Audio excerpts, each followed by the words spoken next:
Hello everyone, कैसे हैं आप सब लोग। आई होप सब लोग बहुत अच्छे होंगे और मैं भी अच्छी हूँ।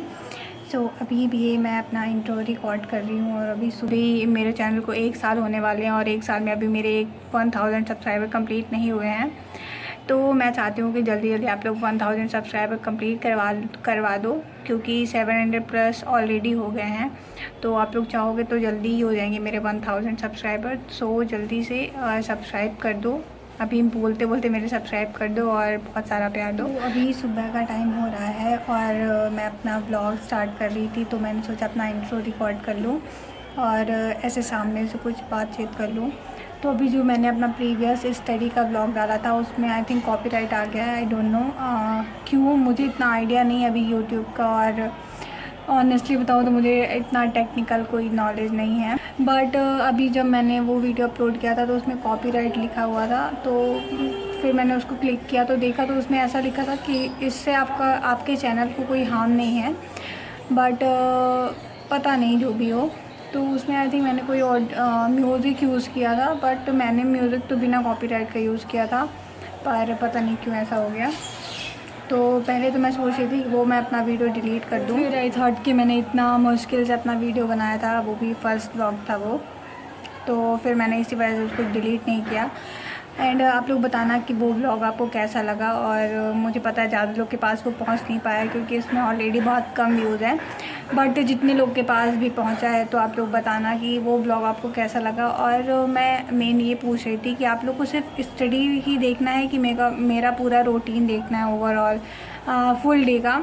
तो उसमें मैंने कुछ दिखाया था सुबह सुबह का, जो सुबह सुबह कुछ रूटीन्स होती हैं, ब्रेकफास्ट वगैरह, लंच डिनर वगैरह दिखाया था। और फिर मैंने सोचा कि क्या पता कुछ लोग ऐसे होंगे मेरे चैनल में जिनको सिर्फ स्टडी देखना है, या फिर कुछ लोग ऐसे भी होंगे जिनको पूरे मेरी रूटीन देखनी है दिन की। तो आप लोग बताना कि मैं कैसी वीडियो अपलोड करूँ, पूरी रूटीन की अपलोड करूँ कि सिर्फ और सिर्फ जो मैं पढ़ रही हूँ वो बस दिखाऊँ। तो आप लोग का जो भी फीडबैक होगा तो प्लीज़ कमेंट सेक्शन में शेयर कर देना। एंड उस वीडियो में 1-2 लोगों ने पूछा था कि आपका ये 2025 प्रिपरेशन का फ़र्स्ट वीडियो है।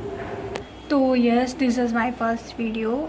मेरा फर्स्ट व्लॉग था 2025 प्रिपरेशन का। और ऑनेस्टली बताऊँ तो अभी इतना कुछ पढ़ने का मन नहीं हो रहा है, क्योंकि इतने महीने से ऑलरेडी हमारी पूरी स्टडी छूटी हुई है, फिर अचानक से पढ़ने बैठो और वही सारी चीज़ें जो हम इतने सालों से पढ़ रहे हैं। तो पढ़ने में उतना मन तो नहीं लग रहा था, बट फिर भी मैंने खींच तान के 2-3-4 घंटे पढ़ने की कोशिश की है। और पहले तो मुझे ये लगा कि मैं कहाँ से स्टार्ट करूँ, क्योंकि स्टार्ट करना बहुत मुश्किल होता है, फिर आगे तो आप जैसे जैसे पढ़ते जाते हो तो आपको आइडिया होता जाता है। तो शुरुआत तो मैंने बेसिक मैथ से ही की थी, और बेसिक मैथ का लेक्चर मैंने आयुध सर से देखा था, जो प्रचंड बैच स्टार्ट हुआ था लास्ट ईयर यकीन चैनल पे। तो वहाँ से मैंने आयुध सर का बेसिक मैथ का लेक्चर देखा था। और बेसिक मैथ में तो बहुत ही ज़्यादा बेसिक था जो ऑलरेडी मेरे से बन रहा था, क्योंकि I am dropper not a fresher. तो काफ़ी चीज़ें बनती हैं, और 430 नंबर आए हैं तो ऑब्वियसली कुछ तो बनता होगा। तो बेसिक मैथ मैंने देखना इतना कुछ प्रेफर नहीं किया। हाँ, मैंने लेक्चर ज़रूर देख लिया है 2x में बढ़ा के, क्योंकि जो चीज़ें मेरे से ऑलरेडी बन रही थी मैंने उसमें अपना टाइम और इन्वेस्ट करना ज़रूरी नहीं समझा। तो मैंने 2x में लेक्चर तो कंप्लीट कर लिया है। फिर उसके बाद मैंने आज से वेक्टर पढ़ना स्टार्ट किया है। और वेक्टर भी इजी चैप्टर माना जाता है, और इजी के साथ साथ थोड़ी वो स्कोरिंग भी माना जाता है, और उससे क्वेश्चंस भी आते हैं। तो मैंने आज वेक्टर पढ़ना स्टार्ट किया है। और केमिस्ट्री में मैंने लास्ट ब्लॉग में आपको दिखाया था कि मैं एटॉमिक स्ट्रक्चर स्टार्ट कर रही हूँ, और एटॉमिक स्ट्रक्चर भी मेरे को अच्छा लगता है, चैप्टर मेरे को सही लगता है। और तो पिछली बार तो मेरा लेक्चर कंप्लीट हो गया था एटॉमिक स्ट्रक्चर का, तो फिर मैंने सोचा कि अभी जो मैंने लास्ट ईयर कोचिंग किया था offline, as you know guys, मैंने अपने सारे स्टडी ब्लॉग पूरे साल भर शेयर किए थे। तो जो मेरी नोट्स बनी हुई थी एटॉमिक स्ट्रक्चर की, तो आई थॉट कि मैं उसको एक बार, लेक्चर तो मेरा कंप्लीट हो ही गया है, वन शॉट से मैंने देखा था। और मैंने केमिस्ट्री का लेक्चर सुधांशु सर से देखा था, वो भी शायद यकीन बैच का ही है। और तो क्या बता रही थी मैं, नोट्स मैंने लास्ट ईयर बनाए थे, तो मैंने सोचा कि लेक्चर मेरा कंप्लीट हो गया है, सो मैं एक बार नोट्स को भी जल्दी जल्दी पलट लूँ। और आपको पता है एटॉमिक स्ट्रक्चर बड़ा चैप्टर है तो थोड़ी पढ़ने में टाइम लगेगा, तो मैंने आज उसको नोट्स को पढ़ना स्टार्ट किया है। और बायो में मैंने कल लिविंग बर्ड पढ़ा था और मैंने बताया था कि इतना कुछ इंपॉर्टेंट चैप्टर नहीं है क्योंकि ऑलरेडी उससे बहुत सारे टॉपिक हट चुके हैं। तो मैंने लिविंग वर्ड के ऐसा कोई क्वेश्चन प्रैक्टिस करी नहीं है, फ़िलहाल तो नहीं करी है। अगर मेरा मन करेगा तो मैं कर लूँगी। और पीछे जो थोड़ी साउंड आ रहा है उसको इग्नोर कर देना क्योंकि मैं बाहर बैठ के वीडियो बना रही हूँ, अभी छत नहीं जाऊँगी मैं। तो लास्ट व्लॉग में मैंने बताया था कि मैंने लिविंग वर्ड पढ़ा है। अब आज मैं पढ़ूँगी बायोलॉजिकल क्लासिफिकेशन, और वो इम्पॉर्टेंट चैप्टर है और काफ़ी इम्पॉर्टेंट चैप्टर है। Biological classification and plant kingdom दोनों बहुत इंपॉर्टेंट चैप्टर है। तो आज मैं बायोलॉजिकल क्लासिफिकेशन पढ़ूँगी और मेरा कंप्लीट हो जाएगा तो फिर मैं उसका क्वेश्चन प्रैक्टिस ज़रूर करूँगी क्योंकि मैंने बताया कि वो इम्पॉर्टेंट चैप्टर है। तो अभी आपको पता है कि मैं अभी से पढ़ना स्टार्ट कर रही हूँ और 3 महीने का ऑलरेडी गैप हो चुका है मेरे स्टडी में, तो उतनी इफ़िशियंसी नहीं बन पा रही है और उतनी कंसिस्टेंसी भी नहीं बन पा रही कि मैं इकट्ठा 5-6 घंटे बैठ के पढ़ लूँ। तो थोड़ी थोड़ी गैप ले लेके मैं पढ़ने की कोशिश कर रही हूँ। और बायोलॉजिकल क्लासिफिकेशन के आज मैं NCERT रीडिंग करूँगी और हो सकेगा तो मैं ऐसी क्वेश्चन प्रैक्टिस कल ही करूँगी और अगर मन करेगा तो आज ही कर लूँगी। सो दैट्स इट गाइज, यही था मेरा कुछ ओवरव्यू। और आप लोग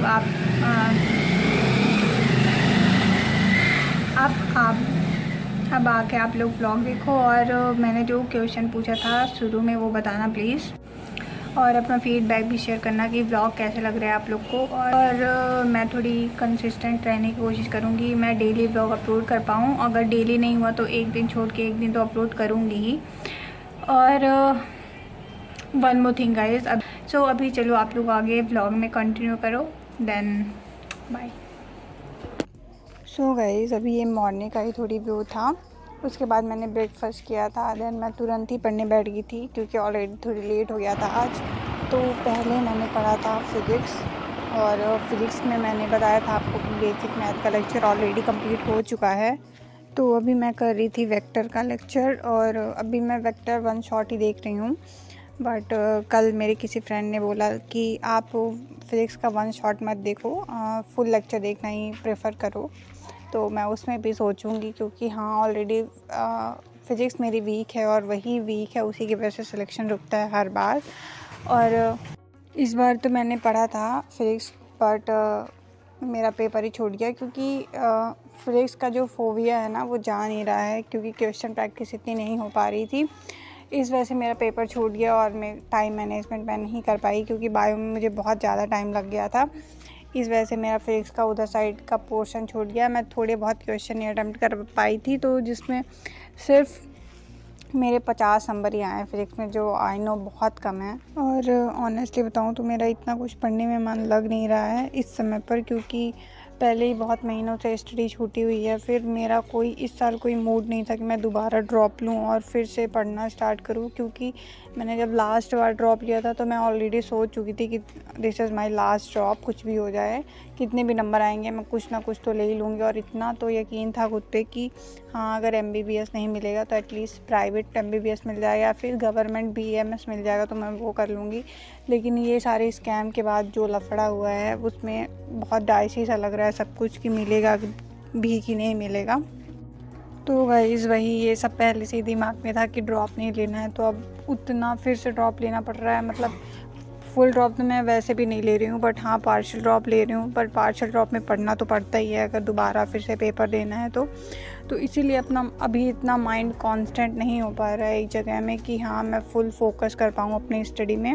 अभी मेरा फोकस है कि मैं जल्दी से काउंसलिंग करवाऊँ और जो भी रिज़ल्ट आए मुझे कॉलेज मिलेगा कि नहीं मिलेगा जल्दी से मुझे पता चल जाए, जिससे मैं थोड़ी क्लियर हो पाऊँ कि हाँ मैं फिर से पढ़ना स्टार्ट करूँ कि ना करूँ। क्योंकि ऑनेस्टली बताऊँ बहुत अजीब लगता है और पढ़ने का मन नहीं करता। फिर भी मैं सोची कि अभी 2-3 महीने तो फ्री बैठी हूँ, उससे अच्छा मैं थोड़ी बहुत पढ़ ही लूँ। तो या गाइज़, और ये अभी शाम का वक्त था जब मेरा पार्सल आ गया था। रक्षाबंधन के लिए मैंने कपड़े मंगाए थे कुछ, तो उसको मैं अनबॉक्स कर रही थी। फिर से मैं पढ़ना स्टार्ट कर दी थी, वो भी एटॉमिक स्ट्रक्चर केमिस्ट्री में। और मैंने आपको बताया अभी कि मैं ऑलरेडी कल इसका लेक्चर कंप्लीट कर चुकी हूँ 1 शॉट से। तो मैं अभी अपना जो मेरे नोट्स बने हुए थे उसको मैं रिवाइज़ कर रही थी। एंड एटॉमिक स्ट्रक्चर काफ़ी बड़ा चैप्टर है, बट हाँ बड़ा है लेकिन इतना टफ नहीं है, इजी चैप्टर है और इससे इजी क्वेश्चंस भी आते हैं, तो आप आसानी से टैकल कर सकते हो एग्ज़ाम में और आपसे बन जाएगा। अगर आप एक बार अच्छे से पढ़ लोगे, लेक्चर वगैरह सब कंप्लीट कर लोगे, डीपीपी वगैरह एडिशनल क्वेश्चन प्रैक्टिस भी कर लोगे, तो आसानी से आपसे इस चैप्टर के क्वेश्चन तो बन जाएंगे, मेरे को इतना यकीन है। और गाइज़ आप लोग बताओ कि किसी ने ऐसा ड्रॉप लिया है, और लिया है तो पढ़ाई स्टार्ट किया है कि नहीं किया है। और मुझे पता है बहुत मुश्किल हो रही होगी कि दोबारा ड्रॉप लेना और फिर से पढ़ना, और मैं तो उन बच्चों का सोच रही हूँ जिनके 600 नंबर आए हैं और फिर भी उनको कॉलेज नहीं मिल पा रहा है, तो उनके मेंटल पीस में क्या असर पड़ रहा होगा। I totally relate this. और मैं सोच सकती हूँ कि उन्होंने तो कभी सोचा ही नहीं होगा कि मैं दोबारा ड्रॉप लूँगा, वो भी इतने अच्छे नंबर के साथ उन्हें फिर से ड्रॉप लेना पड़े और फिर से वही सारा पढ़ना पड़े, 1 साल की पूरी मेहनत करने पड़े, बहुत मुश्किल होती है। तो बहुत गलत हुआ इस साल बहुत गलत हुआ बहुत सारे बच्चों के साथ जिनके इतने अच्छे नंबर आए और फिर भी उनको कॉलेज नहीं मिला because of NTA scam. But अब क्या कर सकते हैं, जो भी हो गया उसको एक्सेप्ट करना पड़ेगा और आगे बढ़ना पड़ेगा। तो गाइस अभी मैं पढ़ रही हूँ बायो, और बायो मैंने आपको बताया था मैं बायोलॉजिकल क्लासिफिकेशन पढ़ना स्टार्ट कर रही हूँ, और अभी मैंने इसकी क्वेश्चन प्रैक्टिस नहीं की है। मैं आज करूँगी इसकी क्वेश्चन प्रैक्टिस, देन आपको मैं व्लॉग में शो करूँगी। So that's it for today guys. बताना आप लोग को व्लॉग कैसा लगा, और अगर अच्छा लगा हो तो प्लीज़ सब्सक्राइब कर देना और जल्दी से 1000 सब्सक्राइबर कंप्लीट करवा दो।